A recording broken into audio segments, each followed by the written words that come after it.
Bernardo! Good evening, everyone!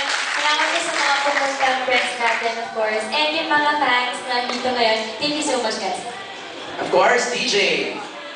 Ayun magandang gabi po sa inyo lahat. Maraming salamat po sa pagpunta at tara na ho. Game na! Yan, game na si DJ. Kane, let's start our Q&A portion.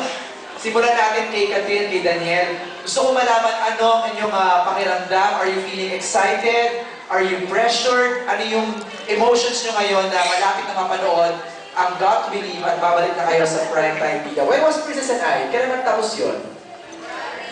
Feb, no? So after just 5 months, no? 5 months, 4 months, eto, balik na kayo ulit sa Primetime. Catherine?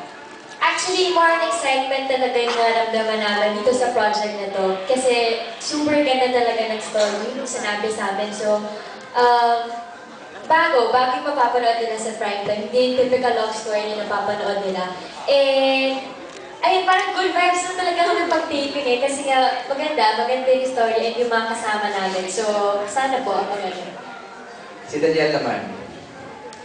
Excited ho dahil yung taping ngayon, ang saya lang eh. Diba kay Direk Cathy, talagang kuwela din si Direk. At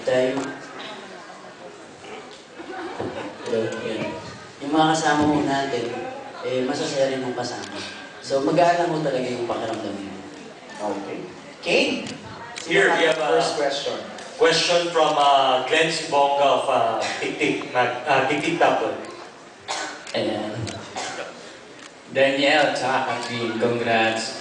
Itong tanong na to, syempre, gustong-gustong malaman ng mga fans to. Kung dun sa story, Daniel, dito po. Tumayo na talaga. Yun.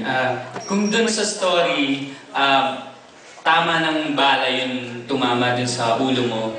Sa puso mo naman daw, palaso naman ni Cupido ang tumama para kay Catherine. Ang tanong, gaano na ba kalalim yung palaso na yun sa puso mo? O, teka, bago sagutin ni Daniel yan, let's acknowledge lang our director, Direk Cathy Garcia Molina. Ito na po siya. Ito, humahabol from taping. Ayan. Fresh from taping and fresh from the success of Four Sisters in a Wedding. Sorry po, saka gusto ko magmaganda para sa inyo na nita po. Wow! Okay, Daniel, back to the question of Glenn. Ayan. Gaano kalalim na ba ang palaso ni Cupido? Gaano kalalim yung story to? Yung palaso ni Cupido sa puso mo. Ano ba naman ang tanong na yun? Hindi ko matansya eh. Pero medyo malalim yun. Wow! Paano mo i-describe kung gaano ka-special sa'yo si Catherine?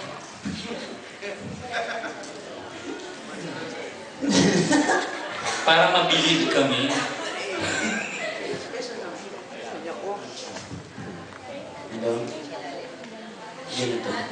Sorry, hindi po. Especially naman talaga. Nahihiya na ako kay Catherine. Nandito sa tabi ko. Tapos kita sinasabi ko. Special, tsaka importante naman po talaga si Catherine sa akin. Anong reaction mo doon, Kat? Kasi nung una, di ba, nagustuhan namin yung honesty nyo dahil nung una sinabi nyo meron ng mutual understanding. Anong reaction mo ngayon sa mga sinabi ni Daniel? Ganun pa rin. Nakakatuwa lang. Kasi consistent naman po si DJ. Hindi ba nagle-level up ang MU stage na? Hindi pa. Hindi pa po talaga. Ba't kayo natawa? Totoo?